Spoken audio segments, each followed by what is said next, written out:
ಈ ಕರ್ನಾಟಕದ ಉಪ ಲೋಕಾಯುಕ್ತ ಅಧಿಕಾರಿ ಬಿ ವೀರಪ್ಪ ಇವರ ಒಂದು ಕೆಲಸ ಇಂತ್ತೀಚಿನ ದಿನಗಳಲ್ಲಿ ಒಂದು ವೈರಲ್ ಆಗ್ತಾ ಇದೆ. ಯಾಕೆಂದರೆ ಇವರು ನೋಡಿ, ನಾನು 12 ವರ್ಷದಿಂದ ನಾನು ನೋಡಿದ್ದೀನಿ ಈ ಥರ ಒಂದು ಅಧಿಕಾರಿ ಒಂದು ಸರ್ಕಾರಿ ಒಂದು ಕಚೇರಿಗಳಿಗೆ ಭೇಟಿ ನೀಡಿ ಕೆಲಸದ ಬಗ್ಗೆ ಯಾರೂ ಕೇಳ್ತಾ ಇರಲಿಲ್ಲ. ಇಂತ್ತೀಚೆಗೆ ಈ ಬಿ ವೀರಪ್ಪ ಅಂತ ಲೋಕಾಯುಕ್ತರು ಹೋಗ್ಬಿಟ್ಟು ಒಂದು ಜನರ ಒಂದು ಕಷ್ಟಗಳೇನು ಅಂತ ಕೇಳ್ತಾ ಇದ್ದಾರೆ.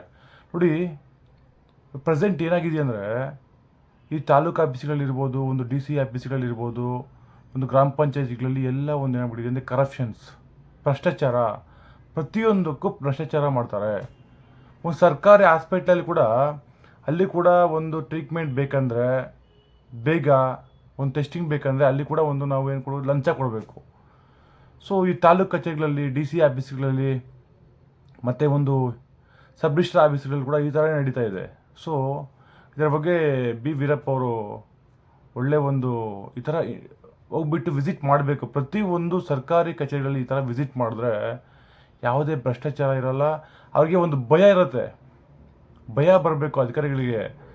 ನಿಜವಾಗ್ಲೂ ಹೇಳ್ತಾ ಇದ್ದೀನಿ ನೋಡಿ, ಪ್ರೈವೇಟಲ್ಲಿ ಭಯ ಇರ್ತದೆ, ಅವ್ರು ಕೆಲಸ ಮಾಡ್ತಾರೆ. ಈ ಸರ್ಕಾರಿಗಳಲ್ಲಿ ಭಯನೇ ಇರಲ್ಲ ಅವ್ರಿಗೆ, ಬಿಟ್ಟು ಮಾಡ್ತಾರೆ ಅವ್ರು ಕರೆಕ್ಟಾಗಿ. ಉಪ ಲೋಕಾಯುಕ್ತ ಅಧಿಕಾರಿ ಬಿ ವೀರಪ್ಪ ಇವರ ಒಂದು ಕೆಲಸ ಇಂತ್ತೀಚಿನ ದಿನಗಳಲ್ಲಿ ಒಂದು ವೈರಲ್ ಆಗ್ತಾ ಇದೆ. ಯಾಕೆಂದರೆ ಇವರು ನೋಡಿ, ನಾನು 12 ವರ್ಷದಿಂದ ನಾನು ನೋಡಿದ್ದೀನಿ ಈ ಥರ ಒಂದು ಅಧಿಕಾರಿ ಒಂದು ಸರ್ಕಾರಿ ಒಂದು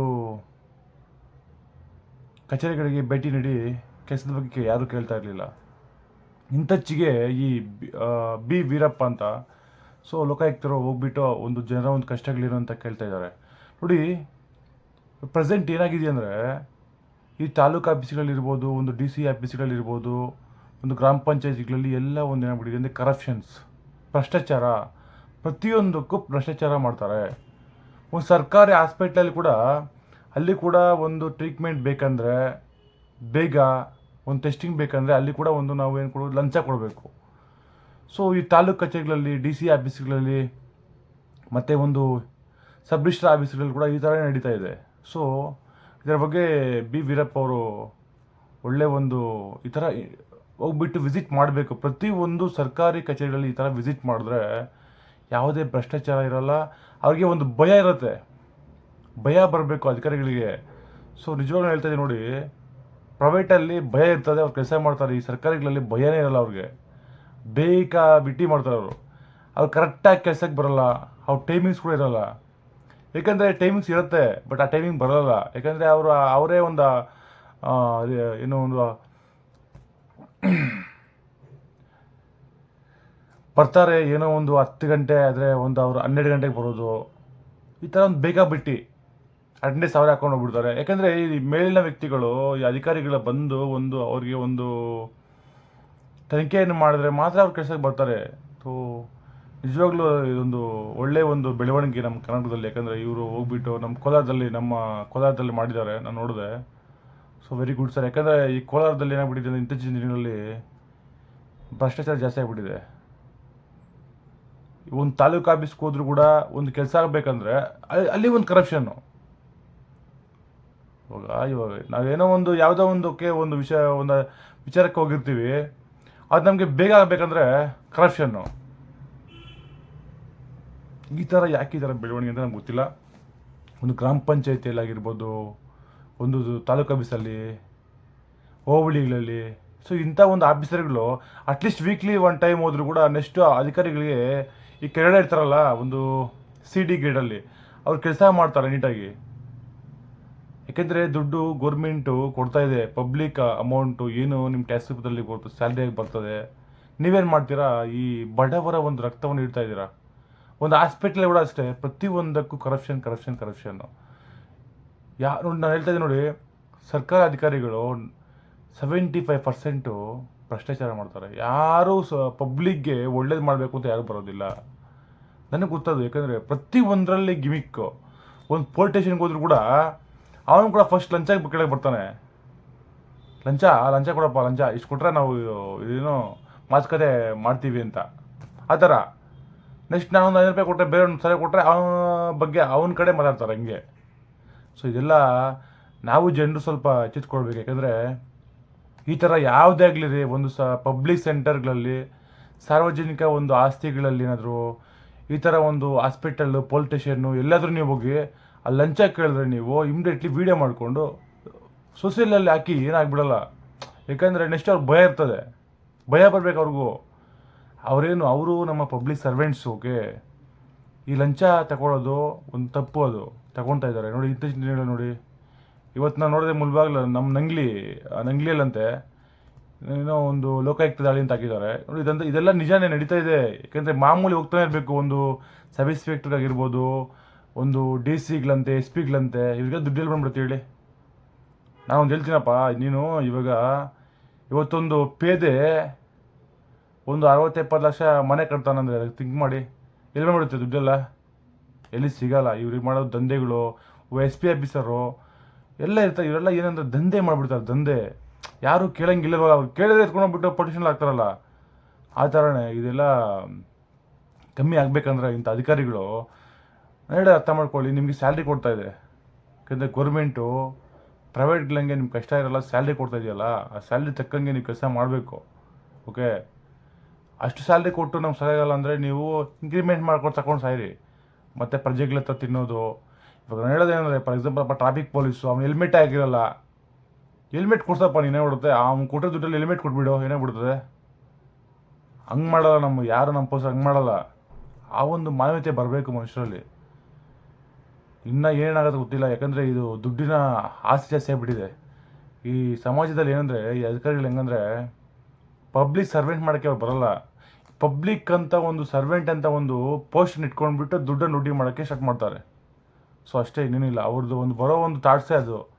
ಈ ಚೇಂಜ್ ಆಗಬೇಕಂದ್ರೆ ಒಳ್ಳೆ ಒಂದು IPS ಆಫೀಸರ್ಗಳು, ಒಳ್ಳೆ ವ್ಯಕ್ತಿಗಳು ಏನು ಮಾಡಬೇಕಂದ್ರೆ, ಪ್ರತಿ ಒಂದು ವೀಕ್ಲಿ 2 ಟೈಮ್ಸು ಅಲ್ಲಿ ಹೋಗ್ಬಿಟ್ಟು ವಿಸಿಟ್ ಮಾಡಬೇಕು. ಒಂದು ಪೊಲೀಸ್ ಸ್ಟೇಷನ್ ಆಗಲಿ. ಇವಾಗ ಸಬ್ ಇನ್ಸ್ಪೆಕ್ಟರ್ ಅಂದರೆ ಬನ್ನಿರಿ, ಮತ್ತು ಸಬ್ ಇನ್ಸ್ಪೆಕ್ಟರ್ ಇರ್ತಾರಪ್ಪ ಯಾವುದೋ ಒಂದು ಹಳ್ಳಿಗಳಲ್ಲಿ. ಇವಾಗ ಒಂದು ಹೋಬ್ಳಿಗೆ ಇಷ್ಟ ಅಂತ ಆಗಿರ್ತಾರೆ, ಬರಲಿ ಅವ್ರು ಸರ್ಕಲ್ ಇನ್ಸ್ಪೆಕ್ಟರ್ ಬರಲಿ, ಅಲ್ಲಿ ಬಂದು ಚೆಕ್ ಮಾಡಬೇಕು. ಅದ್ರ ಮೇಲೆ ಏನು ಯಾವ್ದು ಬರ್ತಾರೆ, ACP, DYSP, SP ಈ ಥರ ಬಂದು ವಿಸಿಟ್ ಮಾಡಿ ಏನಾಗ್ಬಿಡುತ್ತೆ? ವಿಸಿಟ್ ಮಾಡೋಕ್ಕೆ ಆಗಲ್ವಾ? ಕೆಲಸ ಕೂತ್ಕೊಂಡು ಏನು ಮಾಡ್ತಾರೆ ಹೇಳಿ? ಬಂದು ಭಯ ಇರುತ್ತೆ ಅವ್ರಿಗೆ. ದೊಡ್ಡವ್ರು ಬರ್ತಾರಪ್ಪ, ಕೇಳ್ತಾರಪ್ಪ ಅಂತ ಭಯ ಇರುತ್ತೆ. ಆ ಭಯ ಯಾವಾಗ ಬರುತ್ತೋ ಅವಾಗ ಎಲ್ಲರೂ ಕೆಲಸ ಮಾಡ್ತಾರೆ.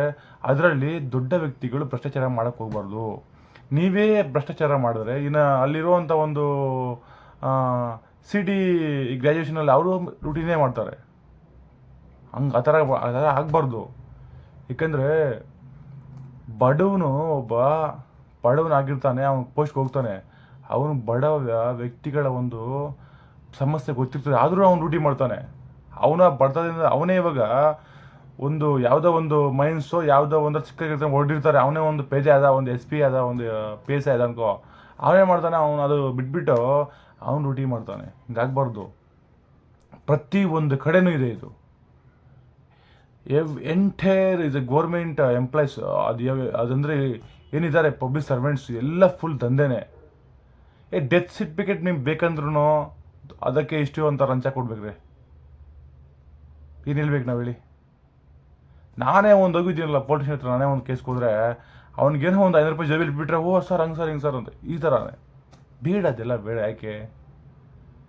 ಇವತ್ತು ನಮಗೆಲ್ಲ ಗೊತ್ತಿದೆ, ಎಲ್ಲ ಗೊತ್ತಿದೆ, ಸರ್ಕಾರಕ್ಕೆ ಗೊತ್ತು ಬಿಟ್ಟು ಎಲ್ಲ ಗೊತ್ತು. ಇವಾಗ ದೊಡ್ಡ ಆಫೀಸರ್ಗಳು ಗೊತ್ತಾಗುತ್ತೆ ಅವ್ರು ಏನೇನು ಕೆಲಸ ಮಾಡ್ತಾರೆ ಅಂತ. ಬಿಟ್ಟು ಆದರೂ ಅವರು ಕಣ್ಣು ಮುಚ್ಕೊಂಡಿರ್ತಾರೆ. ತಪ್ಪು ನನಗೆ. ಯಾಕಂದರೆ ಅವರು ಅದರಲ್ಲೇ ರೂಟಿ ಮಾಡ್ತಾರಲ್ಲ. ಹೆಂಗಂದ್ರೆ ನೋಡಿ, PSIಗಳು MLAಗಳಿಗೆ ಇಷ್ಟು ಅಂತ ಕೊಡಬೇಕು, DC ಇಷ್ಟು ಅಂತ ಕೊಡಬೇಕು. ಇದೆಲ್ಲ ಏನು ಕರಪ್ಷನ್? ತಿಂಗ್ಳು ನಿಮ್ಮದು ಮಾಮೂಲಿ ಅಂದರೆ ಏನಪ್ಪ? ನಿಜವಾಗ್ಲೂ ನಮಗಂತೂ ಅರ್ಥ ಆಗಲ್ಲ. ಈ ಮಾಮೂಲಿ ಅಂದರೆ ಏನು? ನಿಮ್ಗೆ ಯಾಕ್ರಿ ಅವ್ರು ಮಾಮೂಲಿ ಕೊಡಬೇಕು? ಯಾರು ಒಂದು ಟ್ರಾಫಿಕ್ ರೂಲ್ಸ್ ಬ್ರೇಕ್ ಮಾಡಿದರೆ ಅವ್ರ ಮೇಲೆ ಒಂದು ನೀವು ಕೇಸ್ ಹಾಕಿ. ಬಡವರಿದ್ದರೆ ಒಂದು ಹೆಲ್ಮೆಟ್ ಕೊಡಿಸಿ, ಪರವಾಗಿಲ್ಲ, ಏನಾಗ್ಬಿಡಲ್ಲ. ನೀವು ಕೇಸ್ ಹಾಕಿಬಿಟ್ರೆ ಗೌರ್ಮೆಂಟ್ ಏನಾದರೂ ಕೋಟಿಗಟ್ಟಲೆ ಇದಾಗ್ಬಿಡುತ್ತಾ? ಏನಾಗಲ್ಲ. ಅಟ್ಲೀಸ್ಟ್ ಅವ್ರಿಗೆ ಅವೇರ್ನೆಸ್ ಹೇಳ್ಬಿಟ್ಟು ಒಂದು ಒಳ್ಳೆ ಕೆಲಸ ಮಾಡಿ, ಒಂದು ಹೆಲ್ಮೆಟ್ ಕೊಡಿಸಿ, ಈ ಥರ ಮಾಡಪ್ಪ ಅಂತ ಹೇಳು. ಅದೊಂದು ನೈತಿಕತೆ. ಅದು ಬಿಟ್ಟು 500 ರೂಪಾಯಿ ಕೊಟ್ಬಿಟ್ಟು 200 ರೂಪಾಯಿ ತಗೊಂತಿದ್ರೆ ನಾನು ಹೇಳ್ತಾ ಇದ್ದೀನಿ ನೋಡಿ. ನಾನು ಒಂದು ಟೈಮ್ ಅಷ್ಟೇ ನಾವು ಹೆಲ್ಮೆಟ್ ಹಾಕಿರಲಿಲ್ಲ. ಸೊ ಹೆಲ್ಮೆಟ್ ಹಾಕಿಲ್ಲ, ನಾನು ಒಂದು ಟೆಸ್ಟಿಂಗ್ ಮಾಡೋಕೆ ಹೋಗಿದ್ವಿ. ಹೆಲ್ಮೆಟ್ ಹಾಕಿಲ್ಲ ಹೋಗಿದ್ವಿ. ಅವ್ರೇನು ಮಾಡ್ತಾರೆ ಅಂದರೆ ಕೇಸ್ ಬರೆಯಲ್ಲ. ಏನು ಮಾಡ್ತಾರೆ ಅಂದರೆ 200 ರೂಪಾಯಿ ಸರ್, 100 ರೂಪಾಯಿ ಇದೆಯಾ? ₹50 ಇದೆಯಾ, ₹10 ಬಿಡಲ್ಲ ಅವರು, ಹಂಗಿದ್ದಾರೆ. ಓಕೆ, ಹೆಲ್ಮೆಟ್ ಹಾಕಿಲ್ಲ ಅಂದರೆ ಒಂದು ಕೇಸ್ ಬರೆಯೋದು ಬೇಡ, ಒಂದು ಹೆಲ್ಮೆಟ್ ಕೊಡಿಸ್ಬಿಡಿ, ಏನಾಗ್ಬಿಡುತ್ತೆ? ಅವನ ಹತ್ರ ದುಡ್ಡು ತಗೊಬಿಟ್ಟು ಹೆಲ್ಮೆಟ್ ಕೊಡ್ಸಯ್ಯ ನಿನ್ನ ನಿಯತ್ತಾಗಿದ್ರೆ. ಆಯ್ತಪ್ಪ, ಅವನು ನಿನಗೆ ಕೇಸೇನೋ ₹500 ₹1000 ಅಂತ ಹೇಳಿರ್ತೀರ ನೀವು. ₹1000 ಅವನ ಹತ್ರ ಇರೋಲ್ಲ, ಏನೋ ₹200 ಕೊಡೋಕೆ ಬರ್ತಾನೆ. ₹500 ಒಂದು ಹೆಲ್ಮೆಟ್ ಕೊಡ್ಸೋನು ಕೊಡಿ, ನೆಕ್ಸ್ಟ್ ಅವ್ನು ಚೇಂಜ್ ಆಗ್ತಾನೆ. ಈ ಥರ ಒಂದು ದೇಶ ಬದಲಾವಣೆ ಆಗಬೇಕಂದ್ರೆ ನಾವು ಈ ಥರ ಕಾರ್ಯಗಳನ್ನು ಮಾಡಬೇಕು. ಈ ಬರೀ ಲೂಟಿ ಮಾಡೋದಲ್ಲ. ಫಾರ್ ಎಕ್ಸಾಂಪಲ್, ಯಾವುದೋ ಒಂದು ಸಬ್ ರಿಜಿಸ್ಟ್ರೇಷನ್ ಆಫೀಸ್ ಹತ್ರ ಹೋಗಿರ್ತಾರೆ, ಇಬ್ಬರು ಹೋಗಿರ್ತಾರೆ, ಅವರಿಬ್ಬರು ಜಗಳ ಮಾಡ್ಕೊಂಡು ಅಲ್ಲಿ ಹೋಗ್ತಾರೆ. ಅವೇನು ಮಾಡಿಬಿಡ್ತಾರೆ ಅಂದರೆ, ಇವನ ಹತ್ರ ಇಷ್ಟು ತೊಗೊಂಡ್ಬಿಟ್ಟು ಇವನ ಹತ್ರ ಒಂದು 50,000, ಇವತ್ತೊಂದ್ರೆ 50,000 ತೊಗೊಂಡ್ಬಿಟ್ಟು ಇಬ್ಬರು ಜಗಳ ಮಾಡಿ, ನೋಡು ಮೂರನೇ ಅವನಿಗೆ ಲಾಭ ಬಿಡ್ತದೆ. ನಮ್ಮ ಜನರು ಅರ್ಥ ಮಾಡ್ಕೊಳ್ಳಿ, ನಿಮ್ದೇನೇ ಸಮಸ್ಯೆ ಇದ್ದರೆ ಕೂತ್ಕೊಂಡು ಮಾತಾಡ್ಕೊಂಡು ಹೋಗಿ. ಅಲ್ಲಿ ಹೋದ್ರೆ ಇನ್ನೂ ಸಮಸ್ಯೆ ಅದು ಬಗ್ಗೆ ಹರಿಸಲ್ಲ. ಅವೇನು ಮಾಡ್ತಾರೆ ಅಂದರೆ, ಒಂದು ಏಜೆಂಟ್ ಥರ ಕೂತ್ಕೊಂಡು ಡೀಲ್ ಮಾಡಿಸ್ತಾರೆ. ಇಟ್ಸ್ ಓನ್ಲಿ ಡೀಲಿಂಗ್ ಓನ್ಲಿ ಅಷ್ಟೇ. ಇವಾಗ ನಿನ್ನ ಕಡೆಯಿಂದ 50,000 ಕೊಡಬೇಕು, ಅವ್ನ ಕಡೆಯಿಂದ 50,000 ಕೊಡಬೇಕು, 1,00,000 ಆಗ್ಬಿಡುತ್ತೆ ಆರಾಮಾಗಿ ಅವ್ನಿಗೆ. ಆ ಥರ 10 ಜನ ಹೋದರೆ ಎಷ್ಟು, ಒಂದು ಆಯಿತು 5,00,000 ಆಯಿತು. ನಾವು ಕಷ್ಟಪಟ್ಟು ಬೆವರಿಸಿ ದುಡಿಯೋದು, ಅವ್ರು ಕೊಡ್ಬಿಡೋದು. ಫಸ್ಟ್ ಆಫ್ ಆಲ್ ಪ್ರಜೆಗಳು ಚೇಂಜ್ ಆಗಬೇಕು. ನಾವು ಹೇಳ್ತಿರೋದು ಒಂದೇ ಒಂದು, ಪ್ರಜೆಗಳು ಚೇಂಜ್ ಆಗಬೇಕಂದ್ರೆ ಬಡ ವ್ಯಕ್ತಿಗಳು ಮಾಡ್ತಾ ಇಲ್ಲ. ಈ ದೊಡ್ಡ ವ್ಯಕ್ತಿಗಳು ಇರ್ತಾರಲ್ಲ, ದೊಡ್ಡ ವ್ಯಕ್ತಿಗಳು ಹೋಗ್ಬಿಟ್ಟು ಅವ್ರಿಗೆಲ್ಲ ಹೋಟೆಲ್ ಹೋಗ್ಬಿಟ್ಟು ಕೂತ್ಕೊಂಡು ಒಂದು ಮಾತುಕತೆ ಮಾಡಿಸಿ ಡೀಲಿಂಗ್ ಮಾಡ್ಸೋಕ್ಕೆಲ್ಲ ಹೋಗ್ತಾರೆ. ಇವರಿಂದ ಈ ಸಮಾಜ ಹದಗೆಟ್ಬಿಟ್ಟಿದೆ. ನಿಜವಾಗ್ಲೂ ಹೇಳ್ತಾ ಇದೀವಿ ನೋಡಿ, ಇನ್ನೂ ಒಂದು 5 ವರ್ಷಕ್ಕೆ ಹೋದರೆ ಇನ್ನೂ ದರಿದ್ರ ಥರ ಆಗಿಬಿಡ್ತದೆ. ಅದಕ್ಕೆ ಒಳ್ಳೆ ವ್ಯಕ್ತಿಗಳು ಒಂದು ಬರಬೇಕು, ಈ ಥರ ವಿಸಿಟ್ ಮಾಡಬೇಕು. ಒಂದು ಸ್ಕೂಲ್ ಇರ್ಬೋದು, ಹಾಸ್ಪಿಟಲ್ ಇರ್ಬೋದು, police station, every one departments. So ಬಂದು ವಿಸಿಟ್ ಮಾಡಿದ್ರೆ ಅವ್ನಿಗೆ ಭಯ ಇರುತ್ತೆ. ಈ ಥರ ಬರ್ತಾರಪ್ಪ, ಕೆಲಸ ಮಾಡ್ತಾರಂತ ಭಯ ಬರಬೇಕು. ಆ ಭಯ ಬರ್ತಾ ಇಲ್ಲ. ಯಾಕೆ ಬರ್ತಾ ಇಲ್ಲ ಅಂದರೆ, ಯಾರು ವಿಸಿಟ್ ಮಾಡಲ್ಲ. ಒಬ್ಬ ಶಿಕ್ಷಕ ಇರ್ತಾನೆ, ಹೆಡ್ ಮಾಸ್ಟ್ರು, ಅವ್ನು 10 ಗಂಟೆಗೆ ಹೋಗ್ಬೇಕು, ಹೋಗಲ್ಲ. 11 ಗಂಟೆ ಕೂಡ ಹೋಗಲ್ಲ. ಅವನು ಅಟೆಂಡೆನ್ಸ್ ಆಗ್ಬಿಡ್ತಾನೆ, 10 ಗಂಟೆಗೆ ಬಂದಿದ್ದೀನಿ ಅಂತ. ಪ್ರೂಫ್ ಏನಿದೆ ನಿಮ್ಮ ಹತ್ರ? ಸಿಗಲ್ಲ. ಪೊಲೀಸವರು ಅಷ್ಟು ನೋಡಿ, ಅಲ್ಲಿ ಕೇಸ್ಗಳಿರಲ್ಲ, ಡೀಲಿಂಗ್ ಜಾಸ್ತಿ ಇರ್ತವೆ, ಡೀಲಿಂಗ್ ಕೇಸ್ಗಳು ಜಾಸ್ತಿ ಇರ್ತವೆ. ಬರೀ ಡೀಲಿಂಗ್. ಅದು ಬಿಟ್ಟರೆ ಏನೂ ಆಗಲ್ಲ. ಬಡವರು ಉದ್ಧಾರ ಆಗಲ್ಲ. ಹೇಳೋದು ಅರ್ಥ ಮಾಡ್ಕೊಳ್ಳಿ. ಉದ್ಧಾರ ಆಗೋದು ಸರ್ಕಾರಿ ಅಧಿಕಾರಿಗಳು ಹೆಂಗೆ ಉದ್ಧಾರ ಆಗ್ತಾರೆ ಅಂದರೆ, ಅವ್ರಿಗೆ ಒಂದು ಸಂಬಳನೂ ಬರುತ್ತೆ, ಗಿಂಬಳನೂ ಬರ್ತದೆ. ಯಾಕೆ ಜಾಸ್ತಿ ಸರ್ಕಾರ ಕೆಲಸಕ್ಕೆ ಹೋಗ್ಬೇಕು ಅಂತ ಹೇಳೋದು ಇದೇ ಒಂದು ಕಾರಣಕ್ಕೇನೆ. ಬಟ್ ನನ್ನ ಮಕ್ಳಿಗೆ ಗೊತ್ತಿಲ್ಲ ಬಿಡು, ಎಷ್ಟು ಕೋಟಿ ಮಾಡಿದ್ರು ಅವ್ನು ಹೋಗೋದು ಅಲ್ಲಿ ಮಣ್ಣಲ್ಲೇನೆ. ಓಕೆನಾ? ಇವಾಗ ನನ್ನ ಹತ್ರ ಒಂದು ₹500 ಕಿತ್ಕೊಂಡು ಅಂದರೆ ನಾನು ಸೇವೆ ಮಾಡ್ತೀನಿ ಹೇಳೋ. ಆ ಥರ ಥಿಂಕ್ ಮಾಡಬೇಕು. ನಿನ್ನ ಮೇಲೆ ನಿನ್ನ ದುಡಿ, ನೀನು ಸಂಪಾದನೆ ಮಾಡಿ ನಿಯತ್ತಾಗಿ ಅದು ಮಾಡು. ಅದು ಬಿಟ್ಟು ಭ್ರಷ್ಟಾಚಾರ ಮಾಡೋದು, ಅವ್ರ ಹತ್ರ ಒಂದು ₹500 ಕಿತ್ಕೊಳ್ಳೋದು, ಇದೆಲ್ಲ ನಾವು ನೋಡಿದ್ವಿ, ರಿಯಲ್ಲಾಗಿ ನಡೀತಾ ಇದೆ. ಆದರೂ ಸ್ವಲ್ಪ ಜನ ಕಣ್ಣು ಮುಚ್ಕೊಂಡಿದ್ದಾರೆ. ದೊಡ್ಡ ಅಧಿಕಾರಿಗಳು ಲಂಚ ಪಡೆದ್ರೆ ಇನ್ಯಾರಿಗೆ ಕಂಟ್ರೋಲ್ ಮಾಡ್ತಾರೆ? ಯಾರು ಕಂಟ್ರೋಲ್ ಮಾಡ್ತಾರೆ ಸಮಾಜದಲ್ಲಿ? ರಾಜಕೀಯ ವ್ಯಕ್ತಿ ಕರೆಕ್ಟಾಗಿದ್ದಾರಾ? ಅವರು ಇಲ್ಲ. ಈ ಸಮಾಜ ಒಂದು ನಡೆಸುವಂಥ ಒಂದು ಅಧಿಕಾರಿಗಳು ಕರೆಕ್ಟಾಗಿದ್ದಾರೆ, ಅವರು ಸರಿಯಾಗಿಲ್ಲ. ನ್ಯಾಯಾಂಗ ವ್ಯವಸ್ಥೆ ಕರೆಕ್ಟಾಗಿಲ್ಲ. ಇವೆಲ್ಲ ಇಲ್ಲ ಅಂದರೆ ಹೆಂಗೆ, ಯಾವ ರೀತಿ ಇದಾಗತ್ತೆ ಹೇಳಿ? ಚೇಂಜಸ್ ಯಾವ ಥರ ಬರುತ್ತದೆ? ಬರಲ್ಲ. ಅದಕ್ಕೆ ಪಬ್ಲಿಕ್ ಏನಾಗಂದರೆ, ನೀವು ಚೇಂಜ್ ಆಗಿ ಅವ್ರನ್ನ ಮೊನ್ನೆ ಏನು ಮಾಡಲ್ಲ. ಕಾನೂನು ಪ್ರಕಾರ ಏನಾಗುತ್ತೆ ಅದಾಗಲಿ. ನಾವು ಎಲ್ಲಿ ಒಂದು ಇವಾಗ ಅನೈತಿಕವಾಗಿ ಏನಾದರೂ ನಾವು ದೌರ್ಜನ್ಯ ಮಾಡಿದ್ರೆ ಎಲ್ಲರೂ ಒಗ್ಗಟ್ಟಾಗಿ ಅವ್ನು ನಿಂದನೆ ಮಾಡಬೇಕಲ್ಲಿ. ಸೊ ನೆಕ್ಸ್ಟ್ ಅವ್ನು ಮಾಡಲ್ಲ, ಅವನು ಮಾಡೋಕ್ಕೆ ಬರಲ್ಲ.